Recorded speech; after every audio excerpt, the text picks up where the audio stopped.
So I always liken afternoon sessions to our family gatherings that we usually have every year back in the rural areas. Because in particular, the dessert time, when everybody has eaten, everybody has learned something this morning. Now you've had your lunch, and some of you are saying that some of the people have left already. Some of you are wondering, okay, it's afternoon, make it quick, want to go. And, when I look at our family gatherings, you get to see people sitting, eating, especially after eating the main course. Then they just relax. They have their dessert. And at home, we're such a big family. We're about 28 boys. So during the time, we bring our friends, we bring our girlfriends, we bring our wives to be part of the family gathering. And obviously, everybody, they want to show off, who is the best cook. So they will divide themselves. There will be those who will cook the main food and those who will cook the dessert. And obviously, you can tell that my wife is on the dessert team because I love dessert. And as you are sitting and going about your own business, thinking, I have to go, then we have our favorite uncle. We call him, it's Uncle Sipo, Babu Mngani. And all this time, he wasn't here. He was at our neighbor who sells liquor, and he would come and walking like a goat, and you can see that he's making this grand entrance. Everybody is looking forward to hear what he has to say because he's such a funny man. But when he gets to the table, he looks at us, and he would say, you know what, Sabel? I like this one, but I remember Florence more. Florence was generous with money. Florence used to give me money, but this one does not give me money. And all of a sudden, you see my wife looking at me and thinking, hey, who's Florence? Because I never declared or disclosed to her that I had a Florence. And then all of a sudden, I become edgy, I become uncomfortable. And I try to go and stop him. And, but in the very same table, you'll find young guys who are sitting there, who are happy, who are enjoying uncle, who's disrupting the table. And that is what we see today with organizations, where we are just sitting and we are just relaxing. We are thinking everything is going according to our plans. And all of a sudden, uncle comes and disrupts something just small, be it in the education sector. I had this morning when there was a lot of talk around the fees must fall. Now they say, you look at the debate about the land is at the universities, but also there's a question about access, about the way we learn. People are questioning whether universities are still relevant. Going and spending 3 years at a university is still relevant. I'm in the ICT space. We talk of automation. We look at how that has disrupted industries. Organizations have been disrupted. And as a result of that, it means the way we do our work has to change. The talent and skill that you're looking for is totally different. And that puts enormous pressure to us as managers and leaders, but also as organizations to say, how do we adapt? And I think this afternoon session will be looking at that to say, we have this disruption in all sectors, across different industries. How are we going to, as leaders, what is it that can be done practically to make sure that we harness and embrace that? And I'm excited to be with my lovely panel. And maybe before we start, I just want to congratulate you guys once again for winning in your different categories. And I think you deserve a round of applause because we see talent here. We see talent. I mean, you've done a whole lot of work. Kabili, already I was listening to you in your previous session, and I was saying I look forward to this particular session that we're going to have with you. I think what we want to be doing right now is to maybe just set the context. I take the newspaper the other day. I was looking at the headlines. You see that there's a lot of fear, there's a lot of optimism amongst different people in terms of disruption. Others are saying, automation is coming for our jobs, robotics is coming to take our jobs. But others are saying, we have this young generation of young people who are coming to disrupt the workplace, and it's sort of you get mixed feelings within the economy, within different companies. I just want us to maybe start with a question to say, is this sentiment legitimate in terms of when you look at disruption? Is it something that organizations and people in general should be scared of? Well, I think yes. A short answer to your question is yes. We ought to be worried about what's happening. So if you read the newspapers, I stopped buying newspapers because of everything that's going on. And my main issue is, are we realizing that whatever is wrong, whatever the challenges we are facing now, the solutions will be found in collective leadership? If we're reading the newspapers and we're thinking, oh, this is a government problem, this is a corporate problem, or this is a student problem, I think that's what concerns me more than the challenges, is us not realizing that actually this is all our problem and we need to come together and find a way forward. So the fear is not warranted in your view. Simon? From my perspective, I think any change is fear. And that's where a lot of the source is coming from. A lot of this disruption is significant change. I mean, you just look at the taxi industry. You go, put in cash, now you've got to do it on your phone. I don't know how to work this. Am I using it right? What's happening? And I think it's just fear of change. And that's where every single aspect of everything from our life, from when we get up, wake up, go to work, and come back, every single part of that journey is now changing in the last 10 years. And that's a scary place to be in. But with all due respect, that change is coming whether you're on board or not. So you might as well learn to adapt, start educating yourself, upskilling, be ahead of the change, start to create some of that change and learn to harness that in your own self and daily duties. Musa, you are in an industry that is likely to be disrupted. When you look at research, you look at mining, you look at transport, I'm glad you touched on transport now, but when you look at mining as a whole, it will be disrupted by automation. In your view, what's the sense in that industry? What are leaders saying? What are people saying? What's the sense in that industry? Yeah, look, I think you are right. Mining is always behind when it comes to adapting to change. But obviously, I've seen a lot of organizations that are reacting very well to change. You'll see that most mining companies now, they're doing digitization and so on and so forth, because we want to make sure that we can adapt to change. Someone once said, blessed are the flexible, for they will not break.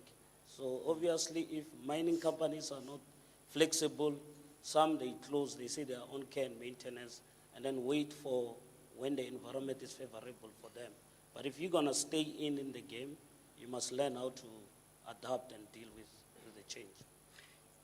Yeah, I think you're quite right. I'll come back to a question that to a point you raised earlier on about taking a collaborative approach. But I just want to say to the audience, if you feel like you have an urgent point to add right now, you can do so. And if you feel like something resonates with you, don't be shy. Just clap your hands. You spoke about collaboration to say this thing is real. It is happening. We have to sort of come together. But the question is, how do you practically do that? How do you make sure that you bring in different people and then say, how do we manage and harness this disruption? So I was chatting to Uzwelakhe at the back about our previous session and saying, we are here today, right? When we leave out of this discussion and these conversations, how many of us really take it upon themselves to go and reach out to someone and start this collaboration? I think what for me is a problem is we seem to think that someone from somewhere is going to drop out of the sky and come and then say, okay, let's come together, let's do this. Personally, it starts with each individual. So if we're sitting and we're saying, oh, government must do this, or corporate must do this, or labor must do this, it's not going to happen. So what is each one of us doing in our different spaces to shape the type of future that we are looking for? So, for example, I run a graduate mentorship program. I do that with my own resources. It is not sponsored. It is not for any corporate. Because I realize that I cannot sit and complain and say things are not I think that changing. deserves a round of Exactly. applause. So what are you doing where you are, Yeah, first of all, yeah. before we look at these massive concepts? Simon, I was just going through your profile. You're passionate about water, but I mean, you work in the water sector, but you're passionate about technology. Yes. To say, how do we use technology to enhance this scarce resource? And they're saying the next world war will not be about oil, but it will be about water. And I just look at, I think last year, Cape Town had a serious issue of water shortage. And I think now, I was reading the other day that the dam levels have risen, which is a good thing. Maybe can you just share with us, in your experience, when you look at that industry that was sort of disrupted by natural resource that we did not have control over, how do government and leaders anticipate to deal with such? It's a very interesting concept. I was quite heavily involved in the Cape Town aspects as well, all the way from private industry to government. And innovation was actually a key part about it all. I mean, one of the difficulties is to fix some of the Cape Town crisis. Forget what you hear in the newspapers, it was going to cost about 2.7 billion rands worth of fixed installation. And our government doesn't have the access to funds. So it was so interesting watching the private industry that was trying to tackle this problem, trying to innovate commercially, and now looking at ways to, instead of putting down this big white elephant that you might use for 1 or 2 years, now you're starting to say, right, let's look at decentralized solutions, let's look at rental models rather than this big fixed cost. A classic example is in Sydney. Sydney, they put in a desalination plant 5 years ago. They haven't even run it 3 out of those 5 years. And Cape Town had that similar problem where they were going, well, this is massive expense, we don't want to do that. Let's find innovative ways to overcome that and look at doing this. And this was short-term contracts. Let's look at how we can agilely just do certain communities here and there, and really starting to adapt and learn. And that's where just bringing that innovation again was around learning from failures in the past, seeing how can we do it better. If we carry on what we're doing, we'll always get what we got, and that's just not acceptable. Let's look at different ways of doing things. So in my industry especially, there's huge amounts of innovation being put in different ways of doing things, trying to get the right info to the right people at the right time, seeing the way, not just technically, and that's one thing that's, I think everybody expects these technologies or digitization to do it. Sometimes it's just a small commercial innovation that does this huge breakthrough, and everybody has a role and a piece to add in it. Whether you're a graduate coming into a first-time job or you're a senior executive, every single one of us has the responsibility to put that innovation and change into what we do. So what do you think is the problem in terms of adopting innovation in such big mega projects that affect not just companies, but they also affect us as a country and our competitive as a country? Is it a leadership issue that I you're think facing? people, because when such big money is on the line, people are scared to make decisions. And it comes around to the fact, and often what happens is people analyze in what's been done the last 100 years, apply it to 101, and you're expecting a different change. Technology has changed so much that you keep on having to stay relevant, understanding what are the new technologies, how can we use it, what is the value that we can incorporate. And this is where it takes time. It's not going to be an immediate conversation. It takes time out of your day to read, to connect, to collaborate, and actually learn what's out there. Don't sit in your own industry, in your lane, and going, okay, for me, what is being done in the water industry? I take immense amount of time to find out what entrepreneurs are doing, to find out how unrelated issues can potentially relate to my problem.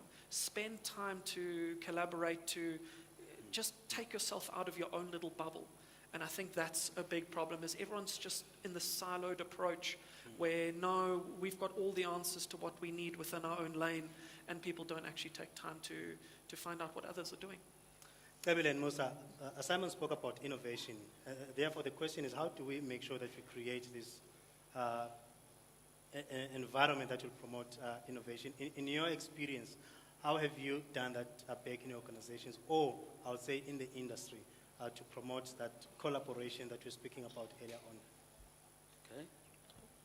Yeah, so I think obviously innovation, we always think around technology. But I think in our industry, the biggest game changer, it's really how we deal with communities. And mainly it's linked to Marikana and the whole issue around the new mining charter, as well as the issue of land and so on and so forth. So really for us, we had to be innovative in the way we deal with communities. How do you engage them? And that's outside your comfort zone. So obviously one of the things that you will then need to learn is to understand the community you're operating in and also understand content, which is not the degree that you learn in university. So that simply means you need to learn a lot about stakeholder engagement, understanding how communities work, and each community is different, and the only way to learn is to be involved in communities. And that for me, and for most of us as mining engineers, it's not mining engineering. So for the most part of our jobs, you then need to think different and be innovative on how you approach and learn to negotiate, which is something that you are not trained to do. And it's something that you learn as you go. And sometimes you will make a mistake, and sometimes you don't need to make a mistake. If you watch Cut Blatcher, you will see that another mine was closed for some reason. Learn from it, be informed, understand what's happening around the country, and that's the only way you can be innovative, in my own understanding, is to improve your content and also try and understand what's going on around you. Fantastic. You know, earlier on you were chatting to Simon about the water problems that we've had in Cape Town and why it is that the decisions that need to be made are not being made for us to solve some of the problems that we have. I think we have to acknowledge and start actually asking ourselves about what are we doing with regards to the governance problem that we have in this country. Because for us to move forward, we also need to take responsibility of the fact that with all of the funds and the resources that we have, when they're being misused, we are not raising our voices enough. I don't want to go there, but that was itching. I needed to to say that. And we can talk all day until such time that we realize that we are not holding our leaders accountable. This country is not going to move forward. So you asked, how do we then bring people in, and how do we create the space for innovation? I go back again to leadership. We don't have bold and courageous leaders that are willing to, and I used to take a chance, for lack of a better word, on young people that have no work experience and bring them in. We sit and we think what got us here is going to move us forward, and it's not. So until such time that we as leaders are willing to say, okay, I'm going to take this group of young people who've got different ideas, who've got fresh ideas, and I'm going to help groom them and give them the resources and let them do what they know how to do best. Until we get to that point, it's going to be a very long road for us to catch up with other more advanced economies. I mean, I don't want to talk about resources and money and funds. We have a lot of capable young people in this country that are sitting at home idle because some Ebile somewhere is sitting guarding her little kingdom and not willing to open it up and say, come, teach me how you are doing things in this age, because I'm not technologically savvy. I don't understand this whole digital landscape. But there's millions of young people who can actually, get this country out of the situation that we are in. Speaking about young people, I was reading a report the other day where it says about 37% of young people today are centennials. We call them Generation Z. 27% of them are millennials. And they form together 64% of the South African population. But, the irony of that is that a bulk of them are sitting at home unemployed. And, the report was saying, just for a second, forget about the technology, forget about the data analytics that you always talk about, forget about the social media, and think about this group of young people that are going to disrupt the workplace, that are going to disrupt organizations and industries. In your view, Mr., what do you think needs to be done in terms of making sure that we start involving young people in our organizational structures early on so that we address the issue of youth unemployment? Yeah, I think I'm also a young person, very young. I think we're all young people. We're all young people here. So really, we must get away from ageism. That's one aspect. So once you start looking at people on the basis of age, it will become a bit difficult for you to accept them. But we need to look at people from value-add point of view. So as organizations involved and remodel themselves, I can tell you, probably in a mining space, a person with no experience will probably do much better than a person that has 10 years because of digitization, which is more technologically issues and leadership issues, which most of people, because the jobs have evolved. It's no longer really about the technical experience part of it, but it's really what a person can add. And it's easier to teach a young person than to teach an old dog a new trick. And once we begin to look and judge people on the basis of what they can add, then it's easier to get young people into company. I think in our company, in our organization, we have a lot of young people that are in senior positions and young people that are coming in. I also worked for the organization from university. I have never worked for another company. They brought me in, they took me through all the ranks, they taught me it's not really about experience, it's really if you are teachable.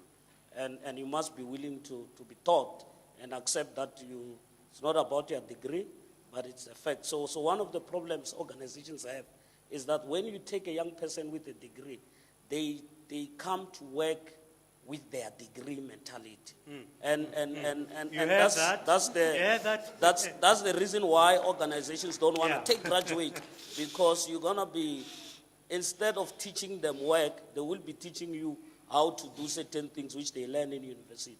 So forget your degree and then be teachable. Then you will make it as a young person. Fantastic. Let me just speak about the fourth industrial revolution, because you're a technology enthusiast like myself. So the challenge is that the people who are sitting in organizations today making decisions about the technological advancement that you're seeing with different technologies coming in to disrupt the workplace are digital nomadics. How then do we deal with that issue, that generational gap that exists within the organization?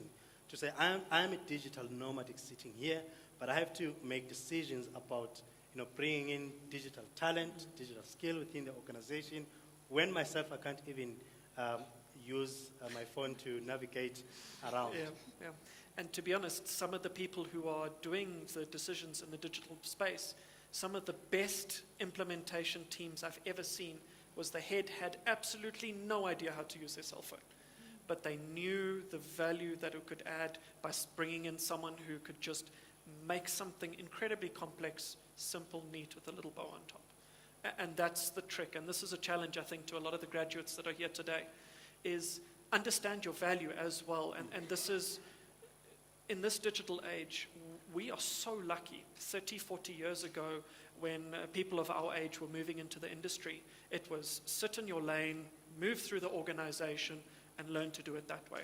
Now, we're actually coming in with skills and value, things that we can connect and understand. And this is where also as South Africans and the challenges that we face from when we get up in the morning to when we go to bed are completely different to an American or European's perspective. Understand your own value, your own vision, and realize that you have so much value to add. And it's often not, I believe, the leader in that response. It's the young people who are saying, actually, I have something to add. And I see it this way. This is why I see it this way. This is my experience of it. And the fact that they haven't had 10 years in industry to taint their mind and vision around how the way things should be, just sit in your organization and do it that way. bring that freedom, bring that expression, bring that innovation in the ways that you do it. Connect things that you don't quite see connecting, and that's the way you really integrate that innovation. But it's up to us as young people to put up our hands and say, I see it this way, I believe it's going to work this way, and you've got to do the hard work to really prove it to people who have no idea how it's going to be implemented or what it's going to look like at the end, but translate it into the way that they see that value. And that's the challenge for every single one of us today, is to be able to converse that to people who are technology impaired and be able to get that innovation into the workplace. And that's our job. I don't think it's quite the leader's perspective, and that's my personal opinion. Fantastic. Just the other day, the World Economic Forum, they produced a report saying these are the top 10 jobs that will be dominating in 2020. And when you look at all of these jobs, they require what you call STEM skills. Now, in South Africa, we have a challenge of a poor education system.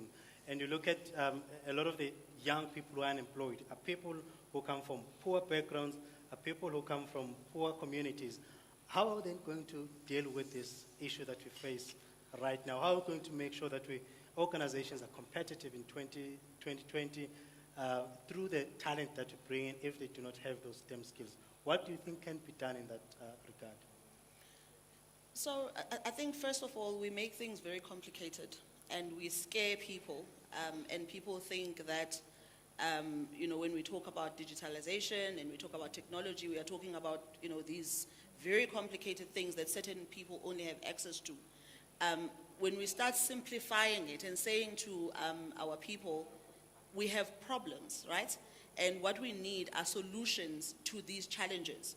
Technology becomes then a means for us to solve these problems.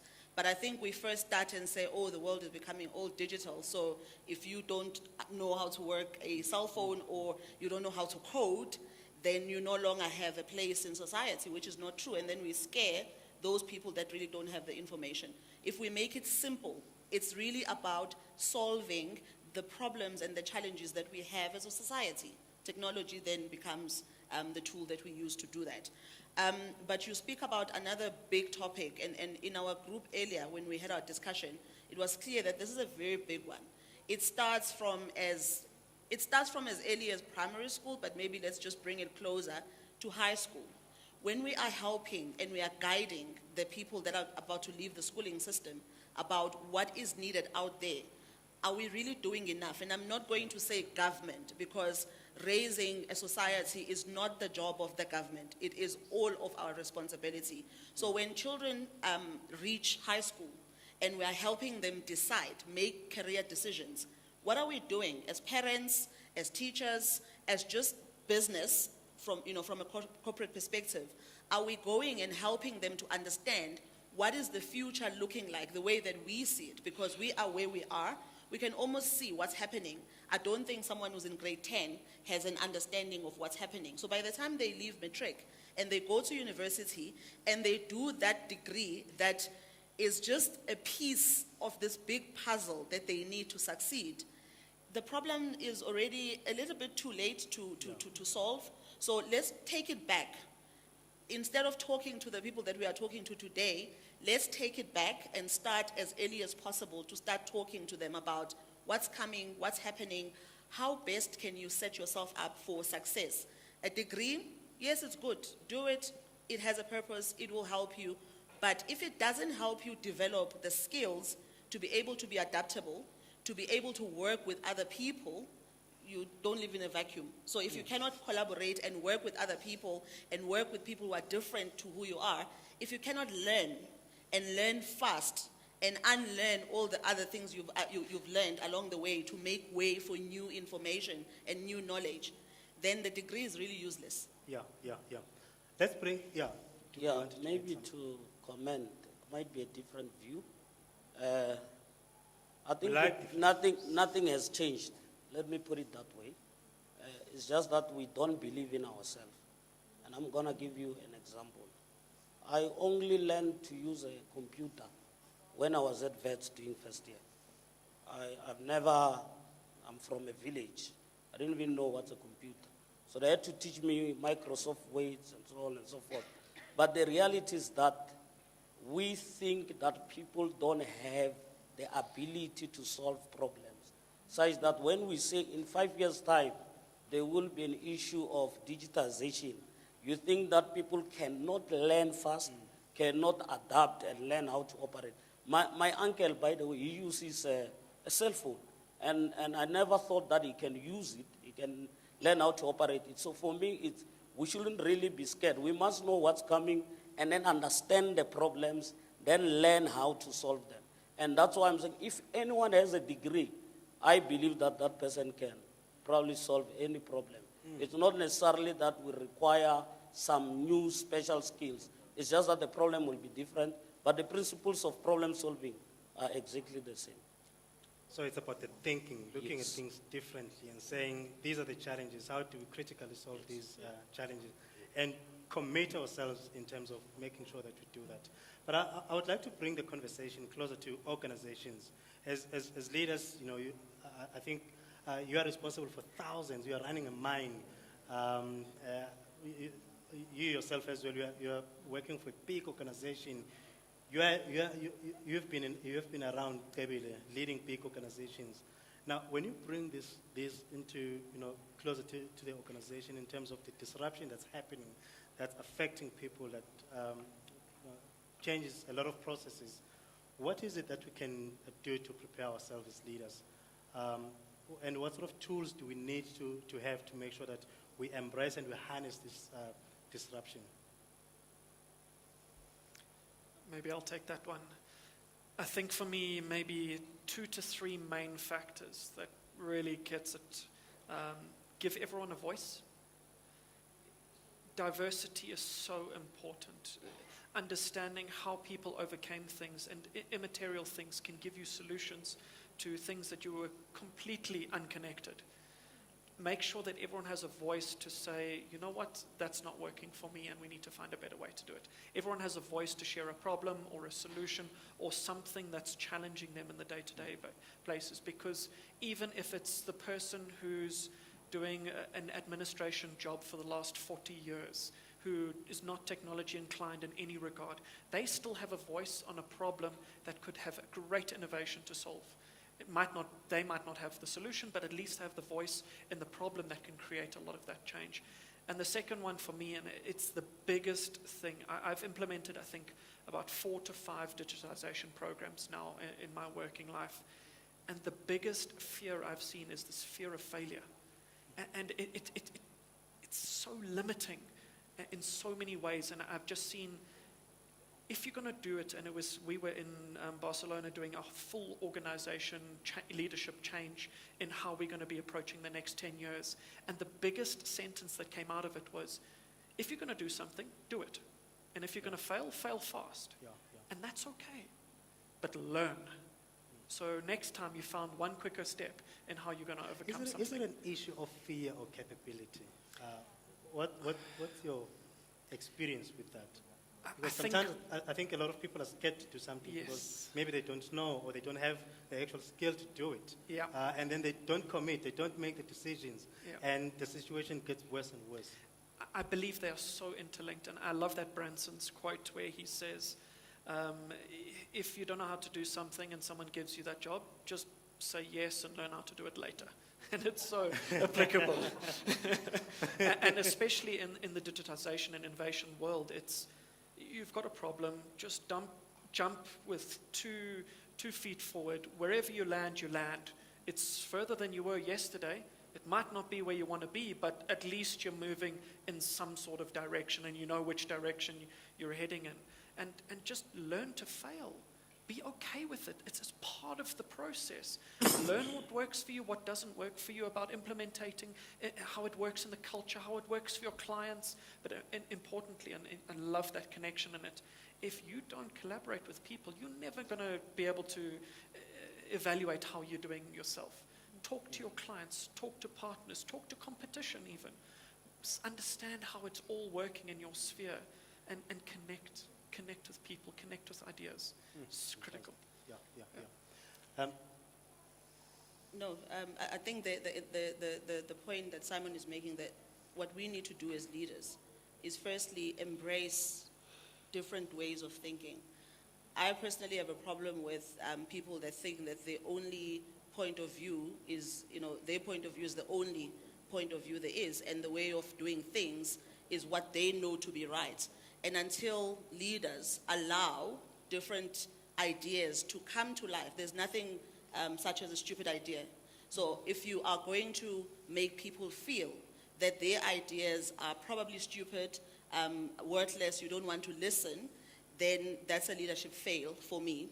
And it's not going to encourage that failing and failing fast and getting over it, because people then don't try because they are afraid of what the leader is going to do or say if they fail, right? Yeah.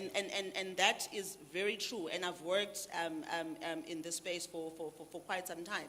And I've seen how really brilliant people whose potential has not been realized because they are in an environment that does not allow them to be who they are, to express themselves, to try things and fail and be allowed to fail so that they can learn. Because if you don't provide that environment, then learning is not encouraged. And I think for leaders, that is the mirror that we have to take and look at ourselves and how we lead, and whether we are enabling people to bring forward their ideas that might be different, that might not be the things we did 20 years ago, because what we did 20 years ago does not necessarily mean it's going to work today. So as a leader, be interested to listen really with the intention of understanding and taking the ideas on board, and coaching rather being the type of telling, you need to do this, you need to do that. Yeah. And I think that's a big challenge for leaders. And when you look at the generational gap, you still have, and not being an ageist, but this is the reality of the generational issues that we face in organization. You have people that have been in the game for long, who are quite, mature, maybe in their 50s, in their 60s, who still think that if you are young and you've just come out of university, you have nothing to offer. Yeah. And they want to tell you what to do rather than listen to what you think and what you want to say. And that is the challenge that I'm posing when I refer to young people. Just because someone is coming out of university does not mean they don't have a brain, they cannot think, they don't have life experience from where they are. We need to be open and embrace that, and stop thinking that the ways of 30 years ago are what actually is going to help us move forward. I mean, you spoke about digitalization. Okay, Kim.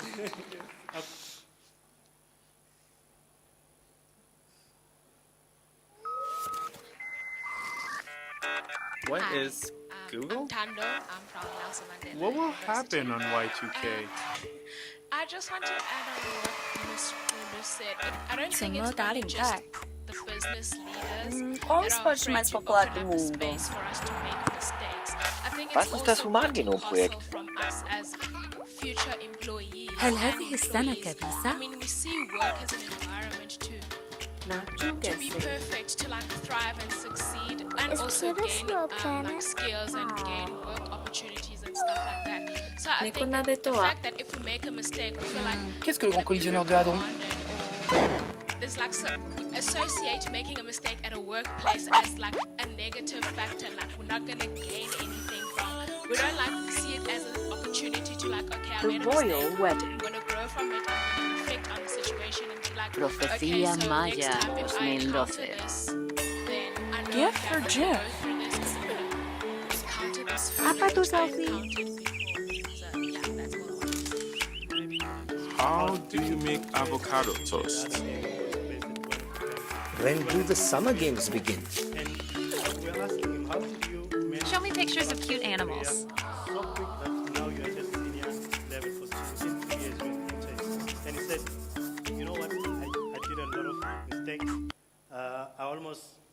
I was fired many times, but they liked the curiosity, the passion, the willingness to do something for the bank. And they said, if I can just get somebody who will mentor me, I'll be able to understand where the business is going and develop these, they call them POCs, proof of concepts, and develop proof of concept that will enhance us as a bank for a greater good. Yeah. You wanted to add something? Yes, just to add on to that, and I think this is, it was so interesting around what kind of skills do you need to be employing when you're in those situations? You're a year, you're 2 years in the job, you believe you've got this idea that can create valuable change. How do you employ it? And I think one of the biggest things around that we look at, especially if someone does something and it fails, we don't look at the failure, we look at what did you do to get to that failure point. Did you communicate properly? How did you engage those people? Were you engaging enough at the right time with the right kind of message? Were you managing expectations? These are the soft skills that literally makes the difference between being fired and being the hero of the day in the same result. Make sure you employ the full set of skills, all of those soft items there that you don't learn at university or at school. This is about yourself and the way you are. And this still can be taught, learned, understood, and nobody's perfect in that regard. And we're always trying to better ourselves. So just make sure the type of skills you use in those interactions, that's what you will be evaluated in most of the companies. And I think I would like to open the floor for questions, but maybe before we do that, you spoke about digital, you have implemented a lot of digitalization, strategies. I was speaking to one of the leaders of an international bank. He was saying to us, you know what, we have this strategy in place.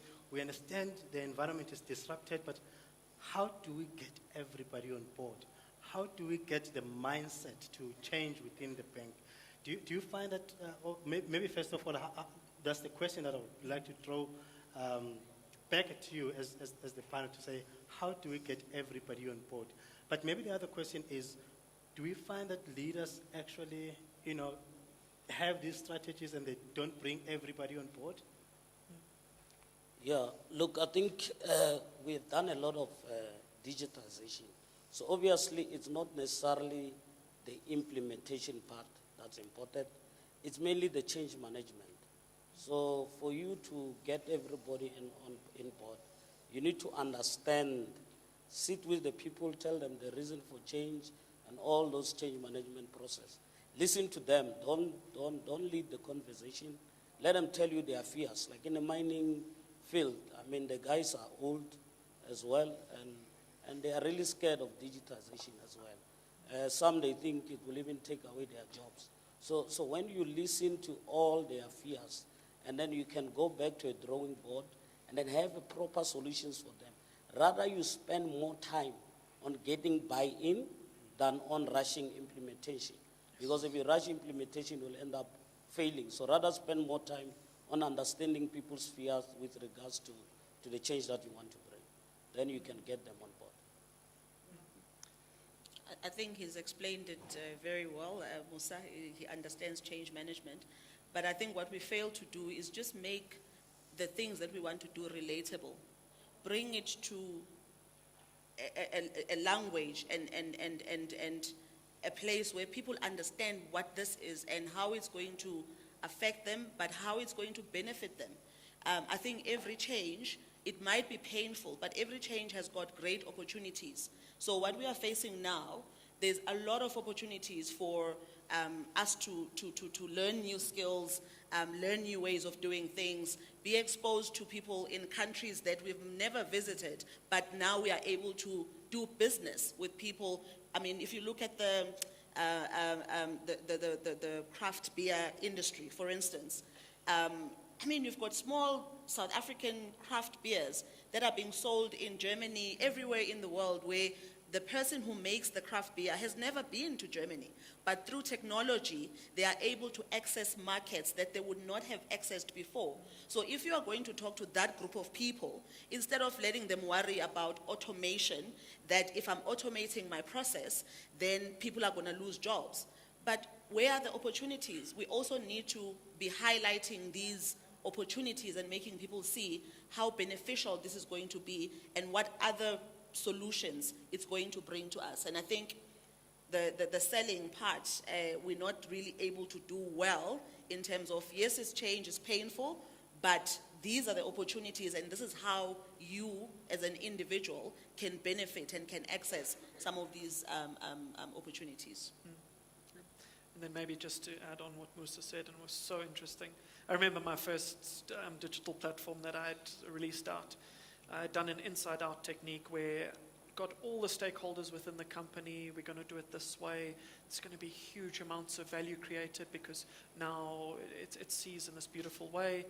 And we'd spent all the money, done the platform, gone all the way to the final showcase, showed our clients this new beautiful format, and they said, oh, well, we just wanted this anyway. Make sure that everybody is engaged. Yeah. Make sure that you understand who your client is, who that change is for, who that innovation is for, and consult them first before you start anything. Okay, thank you so much. Okay, already there are questions? Questions or contributions?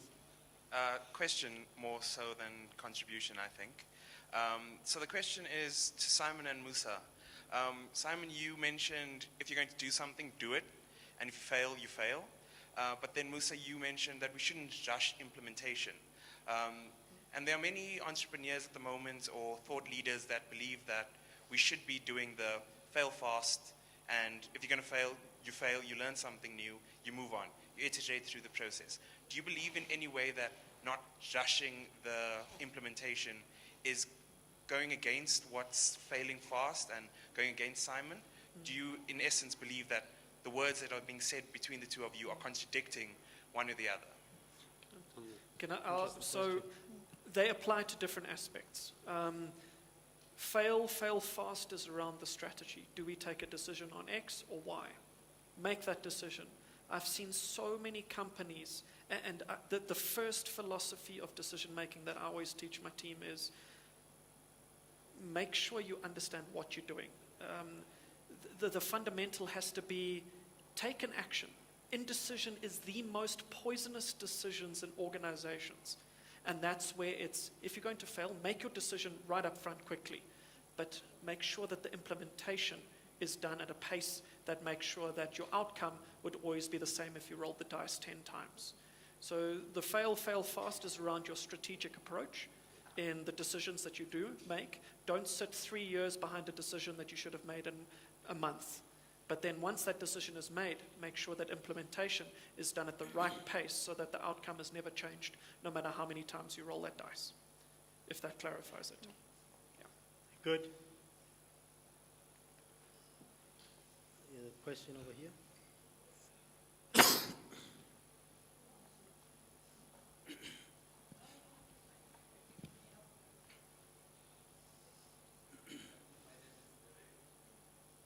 It's off. Is it off? Rick, and the key word that I've heard, or the keywords that I've heard is digitalization, innovation, and engagement with communities and I believe employees. The comment I want to make, or the addition, it's actually a reiteration of what you have already said. We are good at calculating the value for the business. We can show in numbers. We can show EBITDAs. We can show net present values. We can show IRRs, all those nice numbers that executives like. But we have not mastered to calculate the stakeholder value. How will, for example, a 1 billion digital project benefit the person who's operating a machine underground? Will they improve their income? It will simplify their work, yes, but that's not enough. It must be, there has to be a way of sharing this benefit that comes with technology and digitalization. Why haven't we done that, in your view, in your experience at Sasol, for example? It's not an easy job to do. To be honest, that's a question I was asked. Fail. Yes, it was a question I was asked by a unionist. No, it's not my wisdom. And I had gone to a unionist. I had, there's a digital project I'm rolling out, and I said, this is what the project is going to do. These are the benefits. And he said to the people, and I said, no, it's safety. He said, that's not enough. And to quantify how are these people are going to benefit, I haven't gotten to that. To think on my feet right now is to say Perhaps we need to look at sharing the benefit, going back to the model of profit sharing of projects or key or big initiatives. Fantastic. Do you want to add to Yeah. that? So one of the things is, when we speak of quantifying, it's not necessarily the value as such. What we have done, especially when you deal with unions, is that you need to show the whole value chain and understand what they perceive to be a benefit to them. So obviously, if you go to executives, you will use the NPVs and everything else. But to operators and unions, they don't care about that. But if you can show that if we do 1, 2, 3, we'll improve productivity. If we improve productivity, we'll improve profit. If we improve profit, you'll get more bonus, you will get whatever, we'll do more in the community. This is our SLP. If the mine is profitable, this is what we're going to do in the community. But for you to highlight those things, it goes back to your stakeholder engagement. Understand what your employees, your union, and your community perceive to be value. Some communities, they perceive employment as a value, not necessarily building a school. And we need to spend more time understanding our stakeholders. I think there was a hand over there. I think whilst you're trying to locate the hand, it's interesting what you are talking about, to your point, because what corporates do, for instance, is they decide what they want to do for the employees or for the communities. So we have very nice corporate social responsibility programs, which are fantastic. But I think, to your point, what might help is actually understanding what is needed by the people, rather than deciding that what is important to your mind is to build schools, where people are saying, well, you are building schools, but how are we going to send children to school when we don't work and they're hungry and they have not eaten? So that is where that collaboration goes a very long way, by not just sitting in the boardroom behind your fancy air-conditioned offices, but talking to the people, listening to what exactly is needed, and then responding to that, rather than fashioning whatever that you are giving around what the board or the executive thinks is what the community or the employees actually want. Okay. Afternoon. I just wanted to ask Musa, in terms of the mining, it's quite good that we're making progress and we're trying to get an automated system of mining. But the thing is now, how do you cushion the job losses? Because already we know that one of the big mining companies in the country are already in the process of shedding jobs within the next 2 years. And now with technology coming in, which is going to replace people, we need to be realistic about it. As much as people can learn the skill to operate the machines, but we don't need as many people beneath the grounds in the mines. Now, how is Exxaro going to come in to kind of facilitate the transition and also ensure that the people who lose their jobs will have something to stand on afterwards? Because it's good to say you guys go back and you do community engagements, but look at the Marikana situation, for instance. They said they would do 1, 2, 3 after what happened, but today they went back and they haven't done anything at all.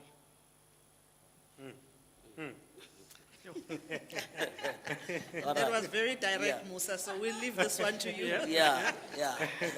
Look, I think it's a perception, first of all. I don't think technology or digitization replaces employees. Is that we need to understand context. So maybe in Australia, they have trucks that are automated with no operator.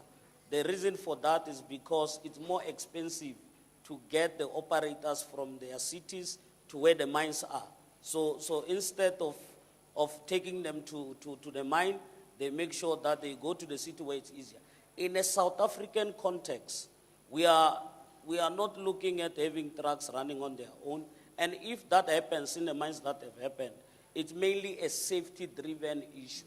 So it's not to say a person must not operate. Instead of operating underground, rather we upskill you, then you operate in a controlled room where you are safer. So that's where we are in terms of South African mining context. And people can be upskilled.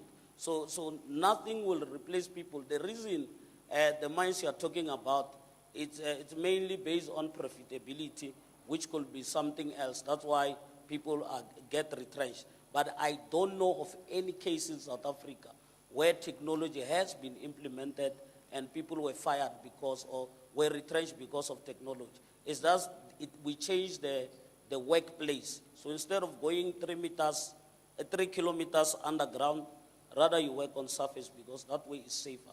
Because the biggest driver in South Africa, it's mainly safety of employees. So it's about efficiency. Yeah. It's about safety. Yes. You know.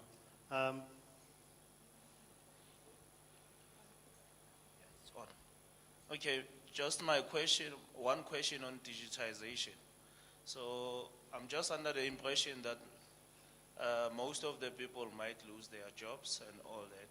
But what is it that we are actually doing to ensure that the upcoming youngsters in matric or in high school, they are aware of such a technological trend which is changing? Because they have to make good career choices as well. So what is it that we need to do to ensure that they are aware of this trend? Maybe let me just throw the question first to you, because you are dealing with, you're passionate about women and young people in particular, trying to help them to get access to the workplace. To his question, what would be your response to his question? Firstly, I just want to reference a point that Usisi made earlier in our session about people taking responsibility for their own learning and their own development and their own careers. And I think we have to also start there to say, as much as there's a lot of work that needs to be done by corporates, by government, as a parent, you also have a responsibility to make sure that you are helping your child to find out all of these information. I mean, the internet today has replaced so many things. So the information is available. The same expensive data that you use to be on Facebook and Twitter and Instagram is the same data that you need to access this information around careers, first of all. But coming back to the people that are in this room, there is still a lot of work that needs to be done between corporates and the SETAs. I think I have a personal gripe when it comes to SETAs, because I think we are wasting a lot of money in the SETAs that are, I personally, in my sector, have not seen any impact whatsoever that has come out of the SETA. And there are millions of rands that gets pumped into these sector education and training authorities, which ideally should be looking at what are the developments that are happening and what types of programs should we be putting in high school, for instance, to make sure that the products that are coming out of high school into technical colleges, into universities, into University of Technology, people know exactly what is happening. So I think they have a role to play in terms of education. They've got the funds, but I don't see what is happening from that end. And then the Department of Higher Education, there is the other department, but the Department of Higher Education, I think also we need some kind of a, I don't want to say forums, because I also think we talk a lot in this country. We are always talking, but we don't see our actions. But to try and respond more to your question about, there should be some kind of a partnership of some sort between these bodies that I've spoken about, to look at how do we take the information to Entemsweni, in the village where I was born, where people still don't have electricity, right? How do those children get access to all of this information when they don't have internet at school, for instance, so they don't have access to that information? There is a role to be played by government there. There is a role to be played by corporates. There is a role to be played by the sector education and training authorities, and then the academic institutions. So the universities, the colleges that we have, I think there's also a role. I know funding might be a problem, but all of these people need to come together and say, how do we reach the person who is there in the mountains with this information? Because as I was saying to the guys earlier, we are actually sitting on a time bomb. Because when we talk, we're talking to the people that are in cities, in townships. We are not going to the people in Ekunu, Ekonse, wherever the villages where we come from, who are feeding the system with people who have no opportunities, no experience, no exposure, who then decide to, by circumstances, to resort to crime or to be on the streets, right? So we need to go as deep as possible, and all of these people have a role to play. Any additions? Yeah, on the corporate side, I think there's a lot of responsibility that has to be taken as well. We try our best, but again, it's also to try create these stakeholder engagements where we can learn and get better at it.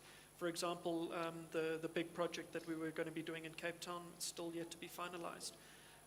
A big portion of it is similar to what we implemented in Singapore, where this massive project, we would get all the primary schools in the area. It's mandatory, a part of the curriculum. For 2 days, the children would come through the plant, learn, see how it works, and get exposure. And then at a high school level, they come through and start to learn more about the technical and mechanical side of things. So these things are happening, but again, a lot more can be done. And it's up to all of us here just to take this in our hearts that 10 years' time where we're in those decision makings and we go a little bit more profit or give back to the community, it's a very clear decision. Okay, I've just been told that it is time up. Oh, we have. Okay, maybe let's just give them those two and then we're done. I'm not picking on Musa, but it's going to sound like that. So we're talking about disruptions, and you mentioned the new mining charter. So I think one of the key components of it is about black ownership in terms of the mining and giving back to the community to have a stake in the mines, which is very highly contested. I think that's why it's not being finalized. But in terms of that, how are you guys preparing towards the new mining charter? And also with our president going out and trying to find investment, I might be incorrect, but I heard the Chinese have secured 3 mining projects in, is it Limpopo or Mpumalanga, one of the 2. So how is that disruption going to affect you guys' operations? And also in terms of, the integrated energy program, where we're trying to move away from coal and onto other renewable resources, which can come also into Simon's questions of you guys are going into the water. And now international people are showing interest in our problems, our own local problems, and they have the funds to invest in and bring solutions. How do you guys compete against that? And are you able to ensure that you guys get the go-ahead and actually solve the problems for us? Because the solutions that you guys bring are going to benefit us directly in all the senses, instead of taking money from South Africa to another international country. Yeah. Maybe, Musa, while you're still thinking about the answer, maybe let's just take a question. Maybe let's just take a question as well and close it. I'm giving you time to think about it there. Okay, thank you. I think I had a point, you've touched on that. The importance of collaboration between business, the private-public partnership, it's very critical. And I think there is a message that is coming to the fore that education is not relevant. But the question that I'm asking myself, how do we begin to have a conversation to ensure that the education becomes relevant? But coming to you, Musa, your space, a very interesting space. But for me, the 4th industrial revolution, it speaks about technology. We talk about the digital space. But there's something that is coming out from you, and I'm not hearing it from other panel members or from actually the engagement that we had, stakeholder engagement. If we look at graduate placement, we talk about engineers, we talk about so many things, but there is no space where we talk about communication. And I think we are using that as an afterthought, and which is actually one of the critical problems that we are having in our businesses, that there is lack of communication. And with how we communicate with the stakeholders, one thing that I've also picked up, we have these talk shops, if I can use that word, or dialogues. But after having the dialogue, there's no plan of action. And there's no space of giving feedback of where to from here. And I think that's where we have a problem. Yeah. Look, I think obviously I'll try and address that one and the community engagement. My boss is also here, so he probably can add as well. But I think for me, in terms of mining charter, let's take time and read it. So there's a new one and there's an old one. So the difference is not really, there's no contention in terms of ownership. It's really around once empowered, you are always empowered. And that's to address that people that were empowered before, they don't say now because they sold their BEE shares, when now the company will become, let's say you are 20%, you sell it, then the company now does not comply because you were empowered. That's one aspect. The other thing in terms of preparing it, you studied a mining charter, understand the gap. We say do what you call a gap analysis. Understand the old one and the new one. Understand what is a step change. Then have a strategy in terms of whether it's 3 years or 5-year plan. So I'm going to give you an example. Ownership is not a big issue because most companies can easily address that. Employees, most companies have employee share scheme. So employee ownership, that's not really a major issue. The issue might be if there's a need for community to be part and so on and so forth. That could be what is will become a problem. The major issue is on the management part. And that's where there's really a huge gap. And that's what companies then need to have a strategy to say, how do you address the mining charter? For example, 80% of your senior management must be black, of which 40% is women. If your company currently does not even have a woman on 2 levels below senior management, what are you doing as an organization to fast track the women so that you can comply when it's implemented in 2020? So I think that's basically what we are doing in terms of, most companies have a strategy in terms of addressing that. I don't think companies will struggle to comply. The major issue is to make sure that when it's implemented, it doesn't put organization at a disadvantage. Cool. I think, ladies and gentlemen, we'll leave it at that. Any closing remarks from you, Gabriele? Well, I mean, I think what we can all agree and appreciate, and I apologize if anything that we said gave the impression that education is not important. It is something that is fundamental, and we all accept that. What we want to highlight is that alone is not what is going to take this economy to the next level. We now need to learn the things that are not taught in the lecture hall and that are not taught in the theory books that we are using.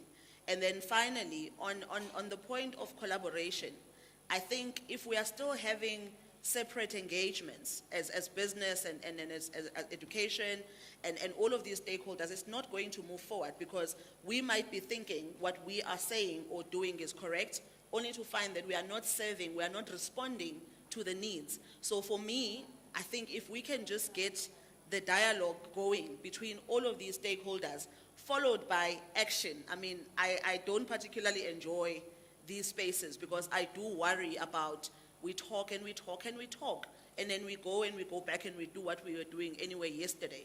So if we can start holding ourselves accountable and saying the structures that exist already, how do we make those better? How do we make those function? Then, start creating new platforms of engagement, because we will never really get to the end. Fantastic. Collaborate courageously and act fast. And fail Fail fast. Yeah, I think on the stakeholder engagement, that will be my closing remark. You can have the best strategy. Some of it, consultants can do it for you. But if you don't understand where you operate, it's not going to work. We also had a strategy in terms of moving a community. You move them to a township, which was approved. I mean, consultants came with it. It makes sense. But when you speak to people, they say, no, we don't want to go and live in the township. We want to live in the farm. So instead of moving us, we prefer a farm life. Just move us to another farm. That way it will work much better. And we have to change the strategy so that we can be able to address the problems of the communities. Textbook consultants don't have the answers of the problem. in the areas you operate in. Understand what the people need and try and see if you can address the needs. Thank you so much, and thank you, ladies and gentlemen, for being patient with us. A round of applause to our amazing panelists. To you young people who are still looking for employment, who are still at university, go out there, go grab those opportunities, be proactive, and just look for them, and things will just open up for you. Corporates, allow these young people, give them the opportunities, give them the chance to come and improve your organization through what they've learned at university. Thank you so much to you, my lovely panelists. I've enjoyed to have this chat with you. Thanks to you. Thank you, Sobelo. Thank you.